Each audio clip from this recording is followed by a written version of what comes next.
Hey YouTubers, boy, it's been a long time since I done a YouTube video. 5 years since July 3rd of 2012. That was my last video. Can you believe it? This is a 2018 update. Well, it's been a while. Where I've been the last 5 years, I've been right here, doing the same thing I've always done. I just quit doing YouTube videos. I was going through some job issues right around the last time, my last video, which I think that was the dictaphone video, right around starting there. I was going through some job issues. My job was dumping a lot of work off on me. I was doing the job work of like 6 men, one of them kind of things. Some of y'all probably know what that is. And I got to where I was so exhausted after work. All I wanted to do was lay on the couch, and I did it on the weekends too. I just want to lay on the couch and read work on Monday. That's all. That's what my whole life was for the last 2 years up until 2014. From 12 to 14, I got a new boss, a new manager. They were horrendous, and that went on for 2 years. And it got worse and worse up until I left there in summer of 14. And I worked somewhere for about a year. It wasn't a bad job. They worked a lot of weekends. I don't like weekend work. I like the American way of having my weekends off, like majority of people. And then I got a pretty good job in the summer of 15. I've been there ever since. But I just never really got back into YouTube, and I just got out of the habit of it. All that brought come down on me, and it made me get out of the habit of it. I just never picked it back up.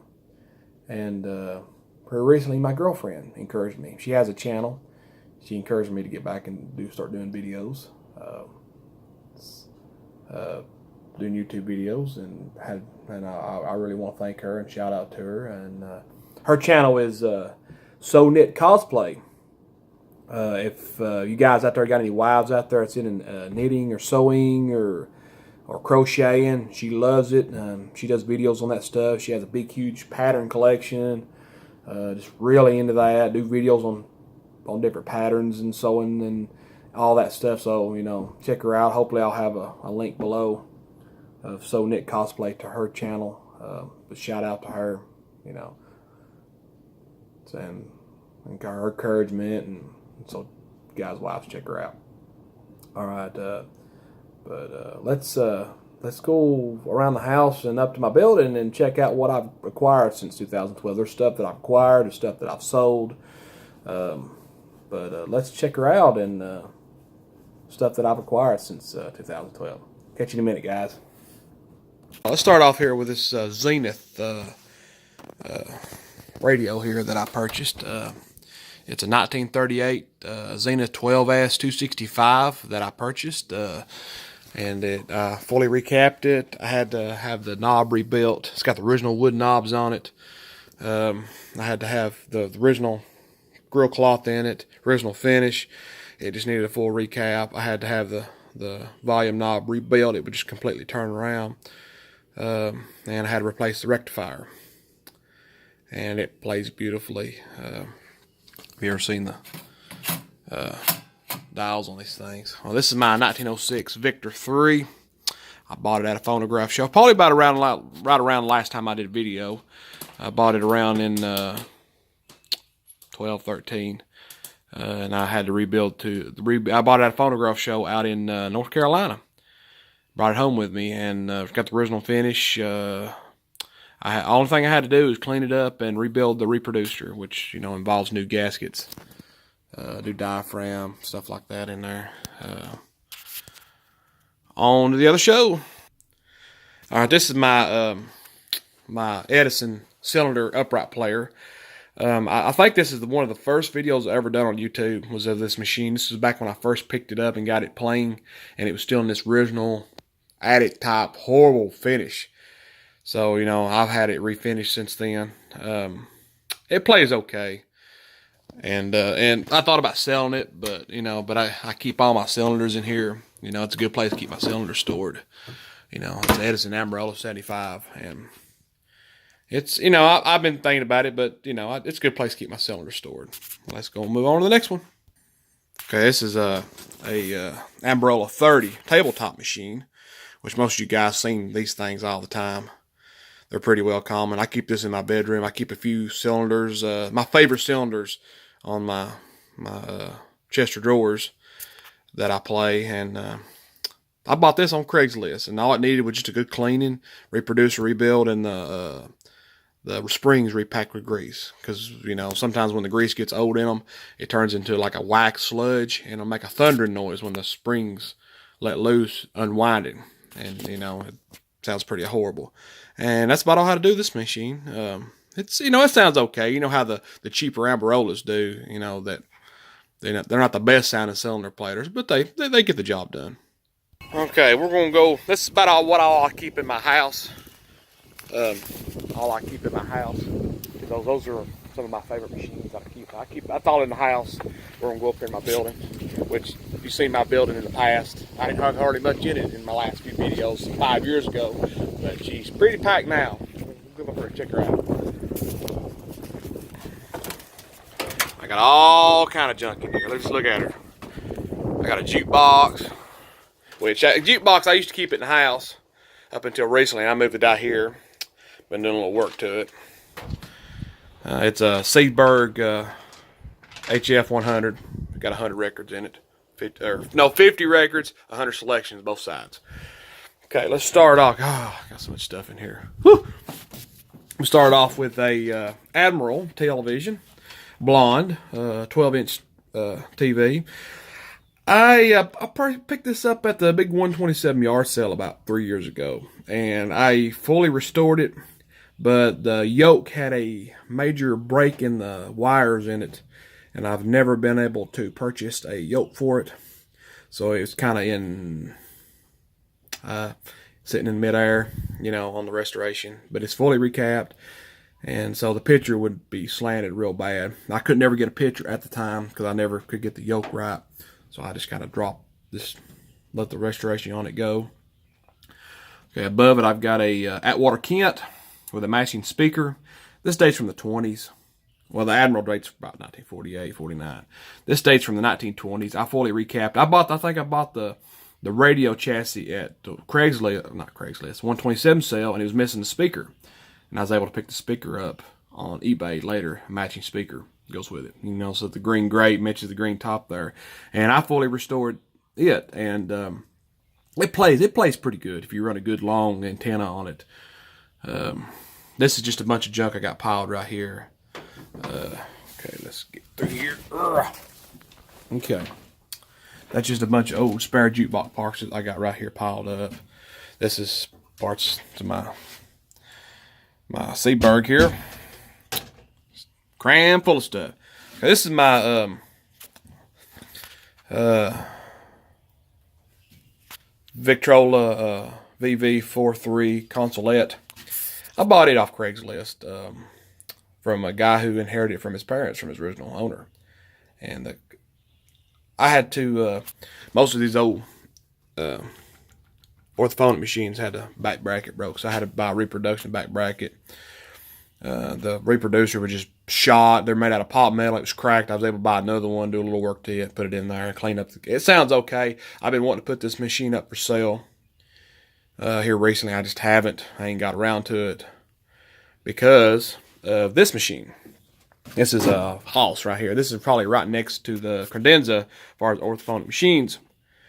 It's been refinished, but the reproducer is awesome sounding. All I had to do was just oil the bearings up in it, and that's about it. Oh, I think the back bracket on it was broke too, which I had to buy a reproduction for them. But this pretty much replaced this machine. I like to have this in the house eventually. I've done a video on this machine, my Edison Diamond Disc, in the past. Still have it. This is an old dictaphone, Edison type. I bought it for just a couple bucks at the 127. Never done anything with it. This is another Zenith radio cabinet. I mean, that I bought it for parts, and it's one of those motorized dials, and I just been using it for storage. And I've got two projectors in there. Let's see, that's a tape recorder down there from the 50s. And this is one of those record type dictaphones, which I never done anything with, just like this machine up here. Okay, round to the right. Woo! All right. I've got two Zenith Oceanics radios. I know I'm not pronouncing that right up there. I've actually got a third one. Those two that I was kind of in the middle of restoring, never finished them. And I have a, oh yeah, there's a third one right there. I bought all three of these. There was a guy out in Ottawa, Tennessee, that restored old radios. And I went out to him once or twice. I've talked to him, met him on the internet. This was years ago. And he died here a couple of years ago. And I remember seeing an advertisement for his radios, and I knew that he had died. And I went and picked up. I would try to buy some of his antique radio restoration equipment, but his brother was there selling his stuff off and said that all that was promised to somebody else. I couldn't get none of it. But I did get, that's where these two come from. He had a bunch of Zenith Oceanic radios. And I was able to get these two and this one over here. This one over here worked beautifully. It was already capped and had to do nothing with it. It plays. But these two I had to have work. Never finished them.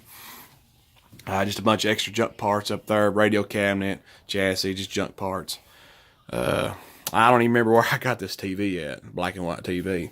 Now, this is a RCA, kind of their version of a speed dial.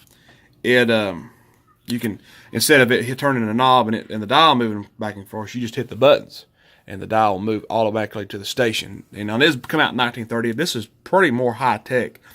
I know it don't have the looks of a Zenith, but it's pretty high tech. Probably beat Zenith in technology in 38.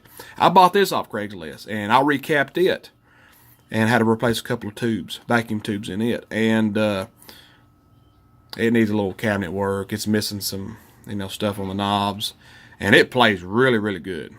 I ain't decided. I ain't decided what I'm gonna do with it yet. Okay, now I've got a Zenith chair side right here. Pretty much that's all of it. This is insides, the chassis, and the cabinet. The cabinet needs refinished. It's one of them dials. I actually purchased this before I purchased the 12S265. I can't even remember the model number on this thing. But, and the problem with this is I was in the middle of restoration on this thing, and the transformer went completely out in it. It started sizzling real bad. So I've actually started parts, speaker, just extra parts. See, there's the transformer missing right here. And it started sizzling real bad. And I was undecided whether to get a brand new wound transformer or buy a original transformer. And never decided, and I just let it sit here. It's been sitting here for a pretty good while too. For a couple of years or longer. And I couldn't remember if it's 250 volts, which is 500 volts, or 300, which is 600 volts, with 5 volts on the rectifier, 6.3 on the heaters. I can't remember what kind of transformer it needs. It's one of those two voltages, 250 or the 300. But okay, all right. This is a Victrola portable machine, the 50s.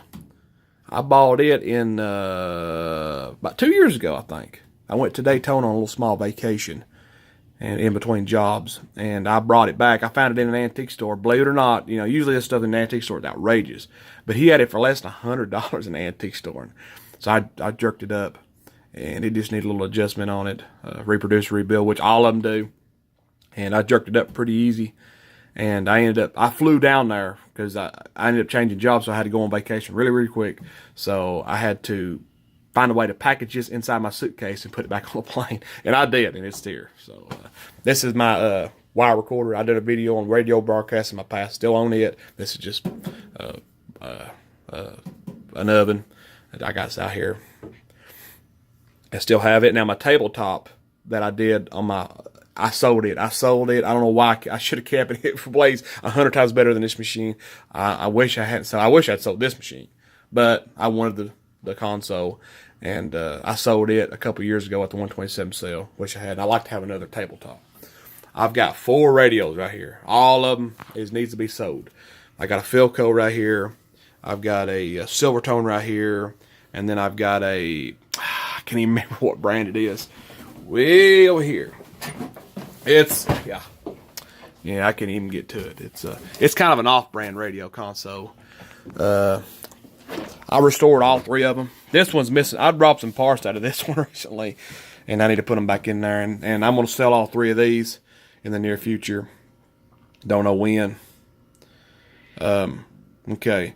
This is a Path A machine. I bought it at the 127 sale, and it needed complete reproducer rebuild. Never got around to this stuff.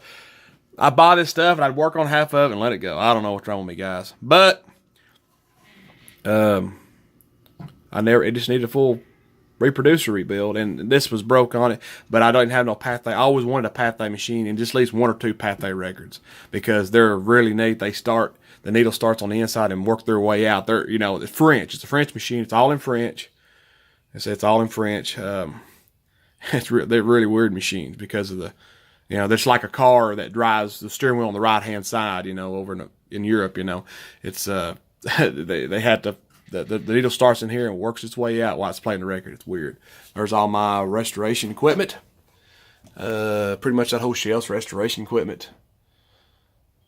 Let's see, we get over here. And, I don't think I ever did. Probably the last thing I'm going to do a video on is, I did one on my Zenith porthole television. But I never did do one on this Admiral. And it plays okay.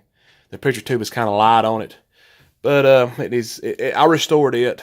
I bought it at an antique store out in Knoxville. They had it advertised on Craigslist. I drove out there and picked it up. And this cabinet is cleaned real bad. But, it plays pretty good. Okay, let's step outside. Yeah, if I don't trip over this stuff and about kill me. Okay, let me walk out here to. Oh yeah, I bought a. This is a 1946 John Deere Model A hand start tractor. I've had this for about 2 years. It runs. All I had to do, it was sitting in the field, was rebuild the carburetor, change the oil, rebuild the magneto on it. But that's about it. And it runs pretty damn good. So I do have that. I got an old antique Sears Craftsman mower here. I bought it at the 127 sale a couple years ago. I had it running. I was changing carburetors on it, and never got around to finishing it. All right, let's go out here. Okay. I still have my wash machine. Done a video on it in my past. My Jaeger hit and miss. Done a video on it. This is my Ottawa drag saw. I don't know if I ever did a video on this, but it's a great little machine. It saws wood. You put like a log of wood up here, and you lay this on it, and you got a blade right there that saws. It was pretty much your pre-chainsaw type thing. That's what people use before chainsaws. And I've had it at engine show up Dunlap. I can't remember if I ever done a video on it. All right, now I got an old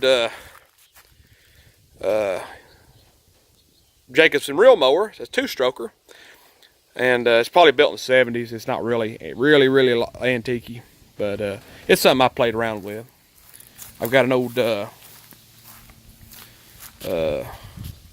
one of the first snapper mowers. This is one of the first snapper mowers ever built, and it's actually got a little turtle head. If you look right there for snapper, that's where they got the snapping turtle. And I've got the engine under, and I could probably just clean the carburetor and it'd crank right up. And I bought it off Craigslist, and it's self-propelled too, push mower. And what have I got? Oh, I got an old monitor top right there I never finished restoring because the chemicals in it broke me out. And there's one of my David Bradleys right there. This is an old hay press I picked up in Kentucky, and brought it home on the trailer, and I fully restored it, which I replaced the wood, greased everything, and it bales hay pretty good. And I bought it for a tractor show. What I do is I take my John Deere and hook it up to this machine with a belt, and drive it with a belt, and bale hay with it. And this is my new, the old drag saw and stuff, I took it to shows before, wash machine, but this is my main show thing. People really love it. I took it to the show last year and the show year before that, two years in a row, and people really enjoy seeing this thing bale some hay. Well, what you do is it's manual. You got to scoop the hay in there, and this plunger pushes it down, then it presses up, and you got to manually tie the wires on there. and the bells come out the end. It's real slow top, but it was the pre-bailers that would come out.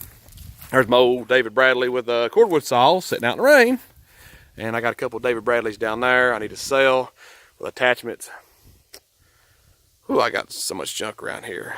But, well, guys, that's about it here. So, that's pretty much all I got. You know, I did some videos on, pretty much if you see anything missing from my video I just done out of my building that was in previous videos, I probably sold it, like that wire recorder, which I told you. Now, the dictaphone, my last video I did, I still got it. It's crammed in there somewhere. But pretty much everything in my past videos I still have, except for, you know, the tabletop wire recorder. Oh, yeah, and the Amberola that I played Pussycat Rag on.